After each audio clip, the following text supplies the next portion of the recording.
Սիրելի հայրենակիցներ, հարգելի գործընկերներ, նախ մի երկու խոսք նշեմ իմ գործընկերոջ, իմ ընկերոջ մասին, Դավիթ Ղազինյանի։ Գիտեք, երևի մարդու բնութագիրը կամ պատկերացում կազմելու համար անձի վարքի, պատասխանատվության մասին, վերջին 8 տարիները մի շատ հետաքրքիր ելակետ ունեն, դա քրեական գործերն են։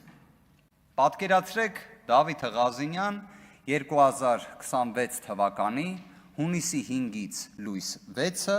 տեղեկանում է հակակոռուպցիոն կոմիտեի հայտնի YouTube-յան էջից, ինչպես 100 հազարավոր հայրենակիցներ, որ ակնհայտ է, որ իր վերաբերյալ կա քրեական գործ։ Քրեական գործի հիմքը իհարկե հարգարժան մեր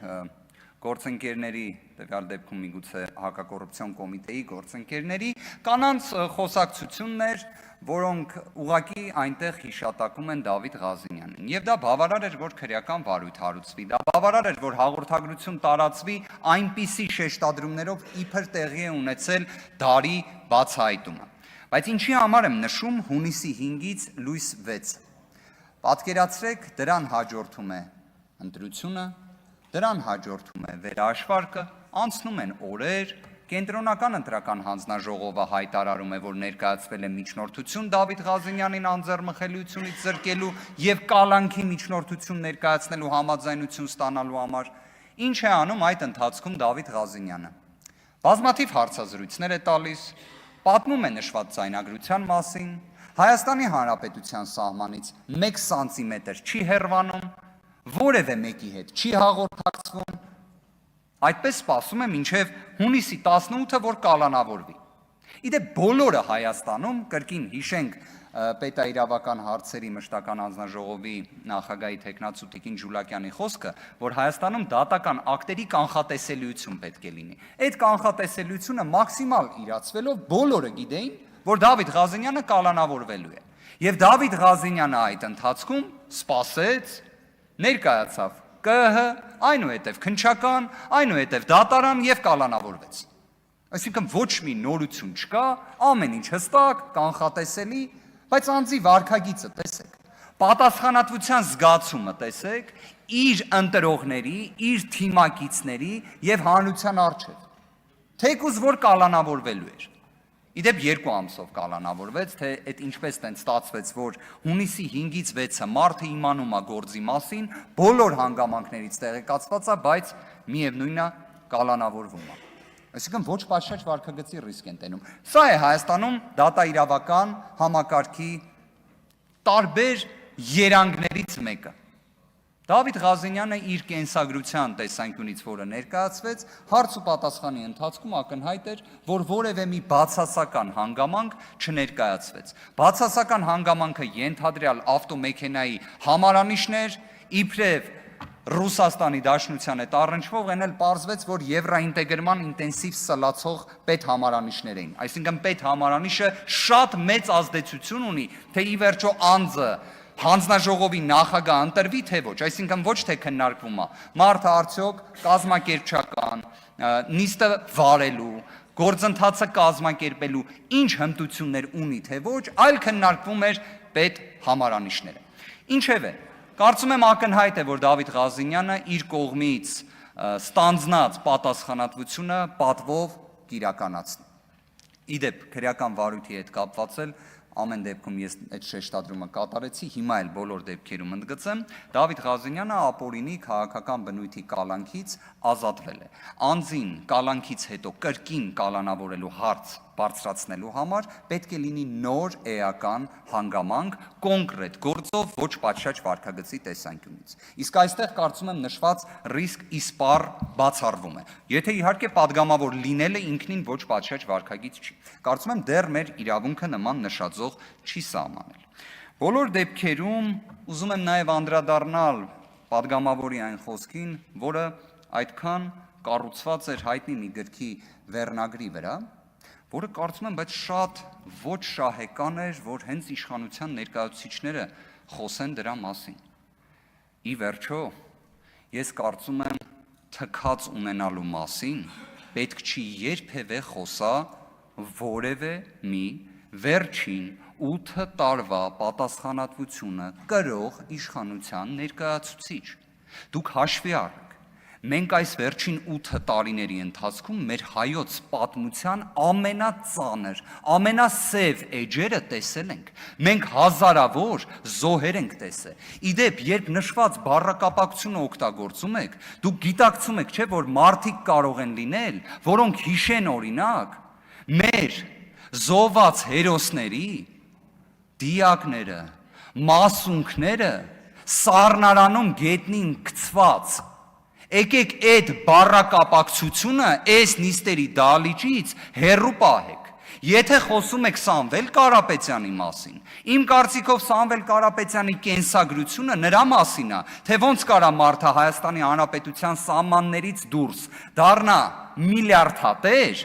եւ այդ գումարը օգտագործի բարօրություն Հայաստանի, որ խոսում եք հեծի մասին, ախր հաշվի առեք հեծը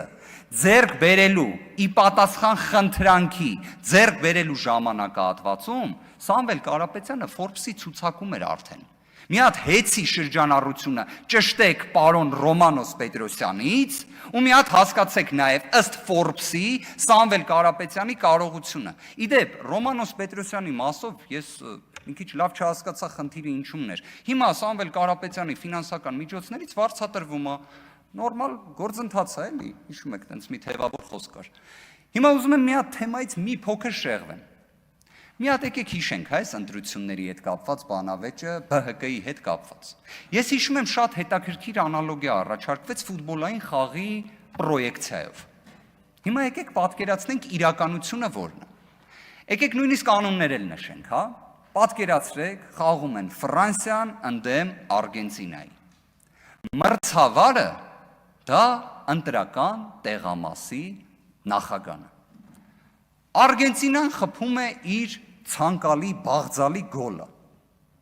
Օֆսայդ չկա։ Բնավ չկա։ Ուղղակի գոլը խփելու պահին հակառակ կողմում դաշտի մի հատ երկրպագու է վազում մտնում դաշտ։ Հակառակ կողմը ասում է Ֆրանսիան։ Ասում է գիտեք այդ երկրպագուն խանգարել է դարպասապահին։ Ընտրական տեղամասի նախագահը, որը մրցավարն է, ասում է չէ,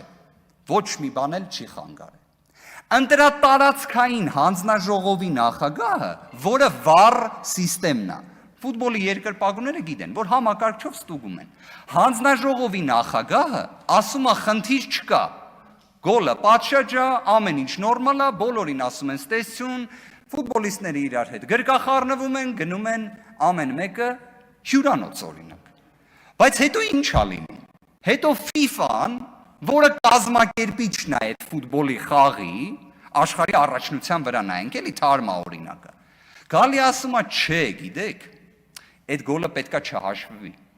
որովհետև երկրպագուն իսկականից մտել էր դաշտ, բայց խաղից հետո է դա ասում։ Հետո բայց ինչ է պարզվում։ Պարզվում է FIFA-ի նախագահը, ով այդ հայտարարությունը անում է, ինքը Ֆրանսիայի ֆուտբոլի ֆեդերացիայի հիմնադիր անդամ է։ Դրանից հետո ուրիշ բան է պարզվում։ Պարզվում է երկրպագուն, որ մտել է դաշտ, դա կազմակերպել է էլի FIFA-ն։ Պատկերացրիք, այսինքն FIFA-ն, ֆեդերացիան, իրար հետ փոխկապակցվածություն, խաղը ավարտված վիճակում, ասում են չէ, իրականում խաղը ոչ թե ավարտվում է 0-0, այլ մի հատ էլ հակառակը 3-0, մեն մեկ թվաբանությունը ինչ հետարքիր է, չէ, տեխնիկական պարտության դեպքում հաշվարկվում է 3-0, ու 3-0-ն երեքն է ոնց որ մանդատ կարալ համարվի, էլ իմ ամեն դեպքում, ալեգորիայի մասին ենք, չէ խոսում, արդյունքում Ֆրանսիան համարվում է, որ հաղթել է, պատկերացրեցիք, ընտրական տեղամաս,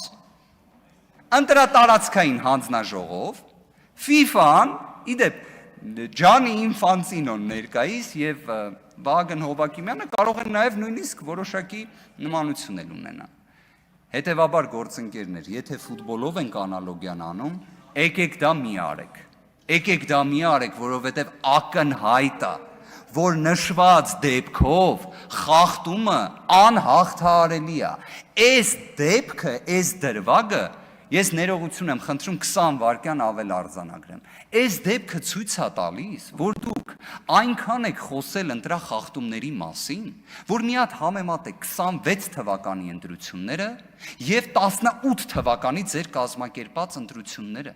Դուք իսկապես տպավորություն է այնպիսին, որ այնքան նայեցիք անդունդին, որ անդունդն էլ նայեց ձեզ։ Ու դուք գնալով ստանձնեցիք ընտրախախտումների ակնհայտ իրացման պատասխանատվություն։ Շնորհակալ եմ։